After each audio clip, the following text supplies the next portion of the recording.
شہوتوں کو بے لگام کرنے کی اسلام اجازت نہیں دیتا ہے۔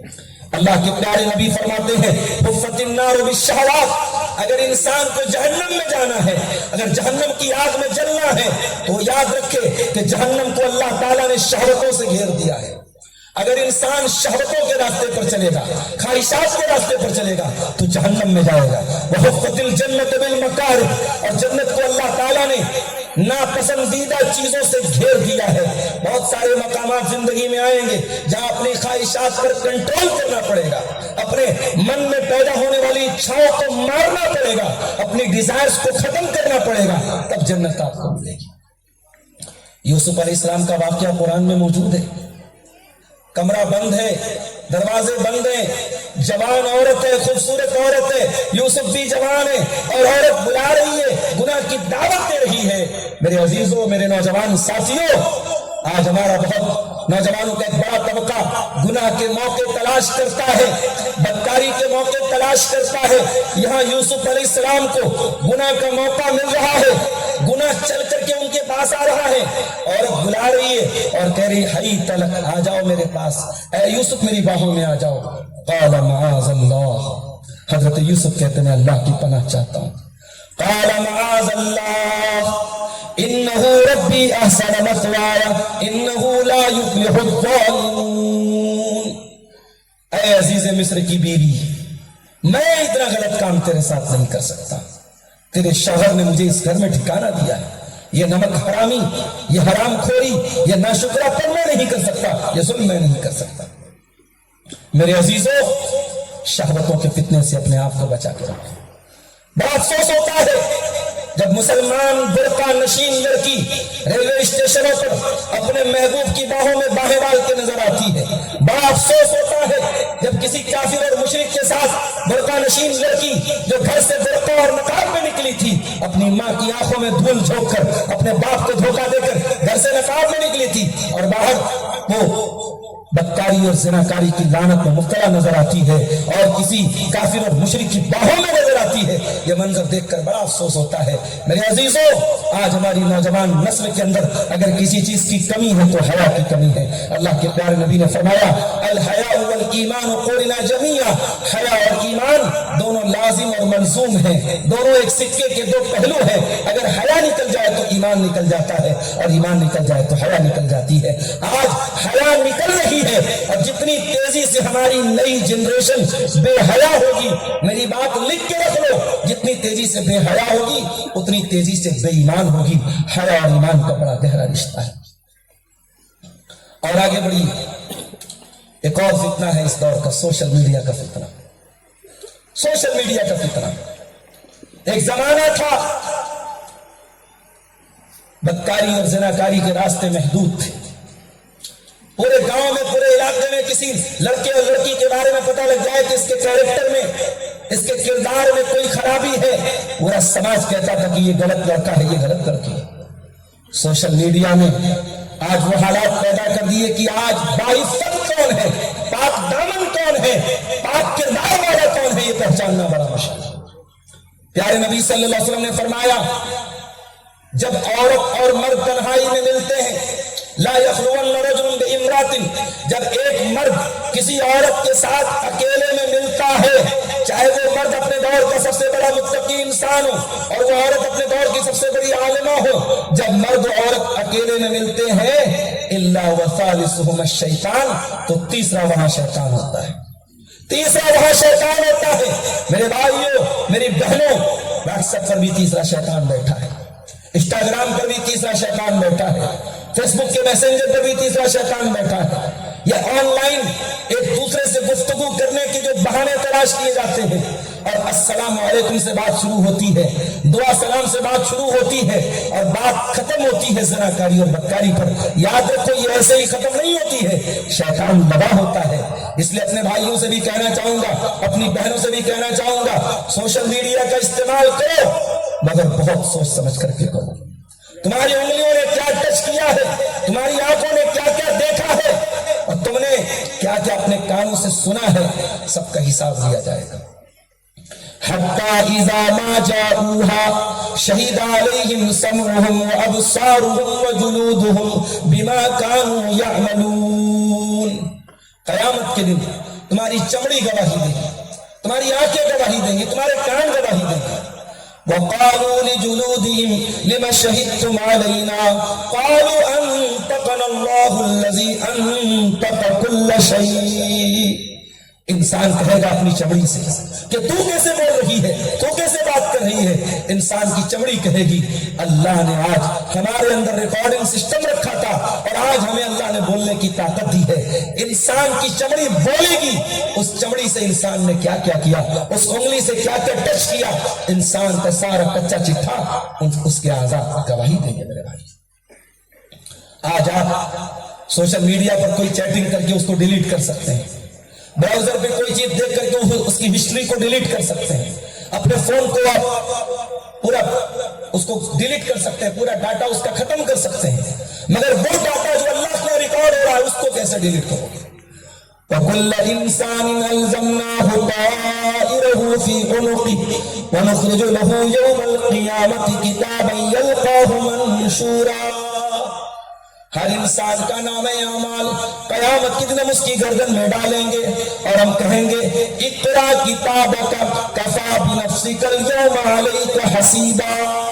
اے انسان اب تو پڑھ اپنا نام اعمال، تو پڑھ اپنی کتاب، تیرا حساب ہم بعد میں لیں گے، پہلے تو خود اپنا حساب لے لے تیرے ساتھ کیا ہونا چاہیے. میرے نوجوان بھائی اور بہنوں، یہ سوشل میڈیا پہ لائک پانے کے چکر میں یہ ابھی کل بہار میں ایک جگہ میرا پروگرام تھا، اس گاؤں کے لوگوں نے بتایا کہ بہت سارے نوجوانوں نے کامیڈی چینل بنا کے رکھے، یوٹیوب پر کامیڈی چینل، اس میں لڑکا لڑکی کی ایکٹنگ کر رہا ہے، لڑکی کی بولی نکال رہا ہے، ساڑی پہن رہا ہے. یہ نوجوان پیسہ کمانے کے لیے سب کر رہا ہے.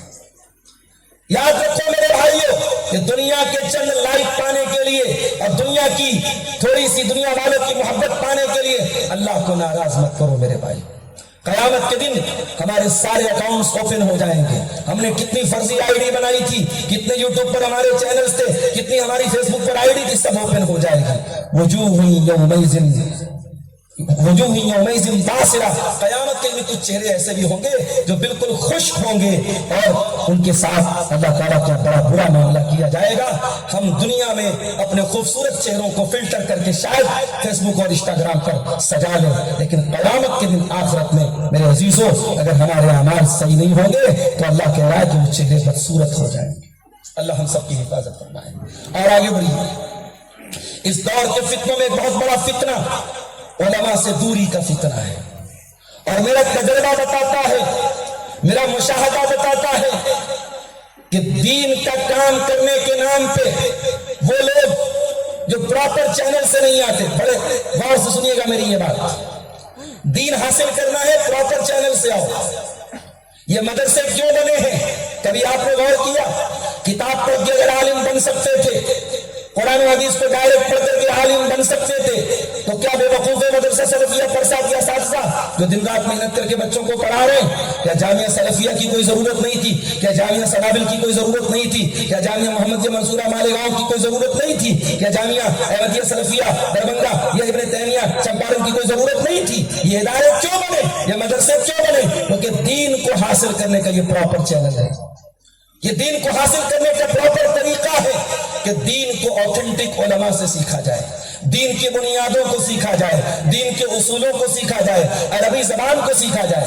اب میرا تجربہ سن لو کہ جو اس پراپر چینل سے نہیں آئے اور دین کے کام میں وہ لگے، ان کی گفتگو کا لب لباب کیا ہے؟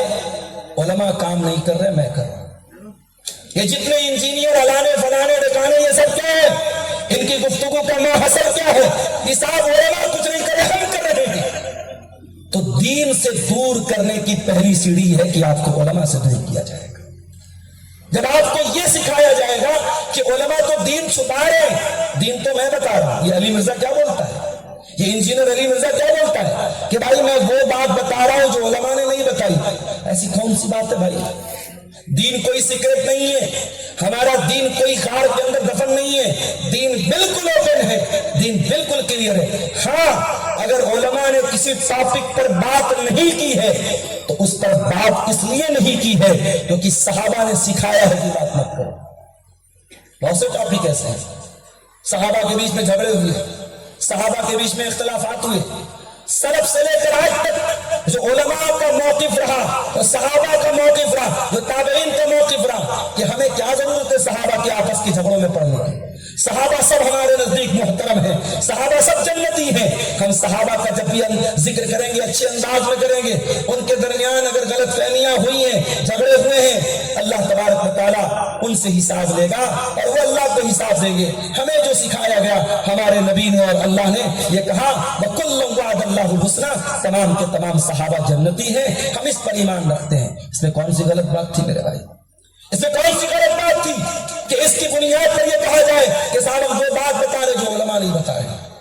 میں واللہ کہہ رہا ہوں، میرے تجربہ بتاتا ہوں، نظریں اٹھا کے دیکھ لو کہ جو علی مرزا کو سننے والے لوگ ہیں، جو ڈاکٹر اسرار احمد کو سننے والے لوگ ہیں، جو اس طریقے کے غیر عالم لوگوں کو سننے والے لوگ ہیں، ان کی ذہنیت میں، ان کی مینٹلٹی میں، ان کی مانسکتا میں پہلا فرق یہ آئے گا وہ علماء سے بدزن ہو جائیں گے۔ ان کے حساب سے علماء کوئی کام نہیں کر رہے ہیں۔ یاد رکھو میرے بھائیوں، یہ علماء ہی ہیں جن کی بدولت دین ہمیں اور آپ کو مل رہا ہے۔ یہ نسل در نسل، جنریشن بائی جنریشن علماء ہی ہیں جن کے ذریعے ہمیں دین مل رہا ہے۔ اور یاد رکھو جب علماء ختم ہو جائیں گے تو آپ کو دین سکھانے والے جاہل بچیں گے، اور جب جاہل دین سکھائیں گے تو پھر دین نہیں سکھائیں گے، پھر دین کے نام پہ چوچو کا مربع سکھائیں گے۔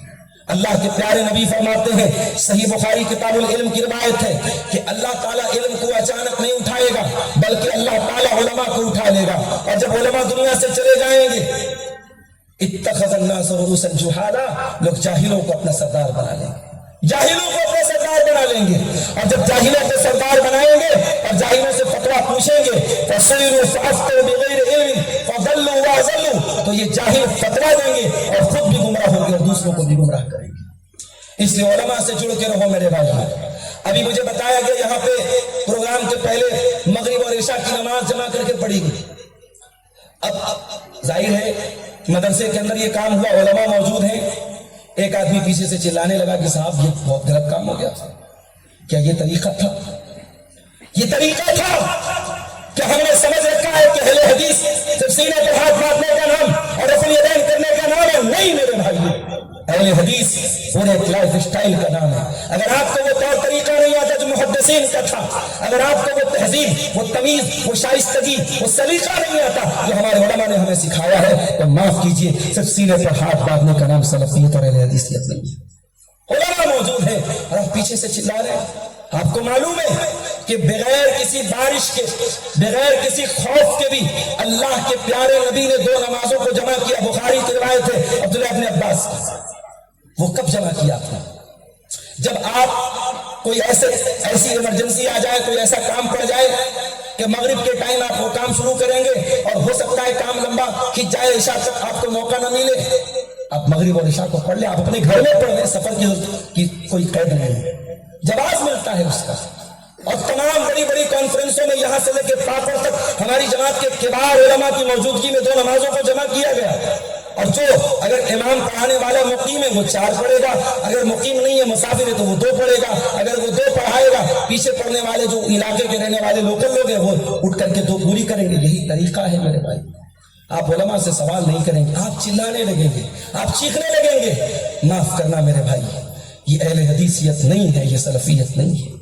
اللہ کے پیارے نبی نے فرمایا لیس منا من لم يرحم صغیرنا ولم يوقر کبیرنا ولم يعرف لعالمنا حقہ، کہ 3 کام جو نہ کرے وہ میری امت کا انسان نہیں ہے، اس کو میری امت سے تعلق جوڑنے کی ضرورت نہیں ہے۔ جو چھوٹوں سے پیار نہ کرے، جو بڑوں کا احترام نہ کرے، اور جو علماء کو ان کا حق نہ دے، علماء کو ان کا حق دیجیے میرے بھائی۔ آپ خود مفتی نہ بنیں، اور اسی لیے میں اس دور میں خاص طور سے کہتا ہوں یہ انٹرنیٹ اور گوگل اور سوشل میڈیا یہ آپ کو بہت سارے سوالوں کا جواب دے سکتے ہیں، مگر آپ کو اگر ڈاکٹر بننا ہے تو آپ کو نیٹ کا ایگزام پاس کرنا پڑے گا،